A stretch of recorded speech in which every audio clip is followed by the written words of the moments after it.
The gospel is clearly laid out in Isaiah 53:6, saying that all of us like sheep have gone astray, leaving God's path to follow our own, yet the Lord laid on him the sins of us all. This verse starts off by saying how no matter how good of a person we think we are, we're all inherently sinful. And because of this, we're incapable of living blameless lives, and this sin separates us from God. But God truly loves us and wants to have a relationship with us, so he showed us mercy and gave us grace by sending Jesus Christ to be the ultimate atonement for our sin. This gives us the opportunity to be in right relation with him. If we choose to accept and believe this by submitting our lives to him. This means no longer living for ourselves and for our own selfish desires, but we give that up to serve and love the Lord. In this season of my life, God has really taught me how to be still.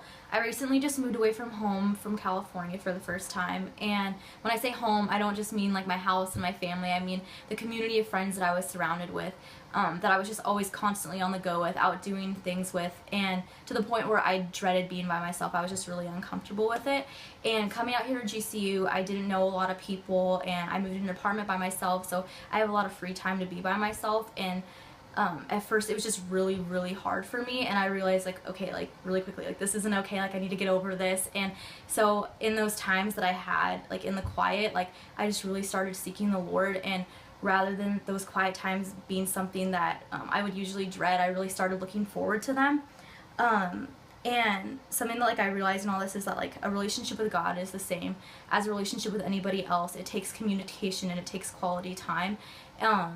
And so I'm excited to be able to share this with other girls who are dealing with, I guess, the similar experience of just like being away from home for the first time as I am. Matthew 20:19 says to go out and make disciples of all people. This position brings value to God's community by fulfilling what God's called us to do, by making disciples, and not just by making disciples, but by equipping disciples to go and make more disciples. I think that life groups are important because it gives believers a place to go, be supported and held accountable in their faith. And I think that having a life leader to walk through this transitional period in our life with can have a big impact on one's spiritual walk as well as just their overall college experience. In my life, I've grown up with a really great spiritual support system around me, especially from one particular small group leader that I've had since my freshman year of high school. And even to this day, like, she still calls me and checks up on me and sacrifices her time just to be there for me, just encourage me and hold me accountable. And I think that she's really given me a really good example of what it means to serve the Lord as well as disciple others. So thank you for this opportunity, and thank you for watching my video.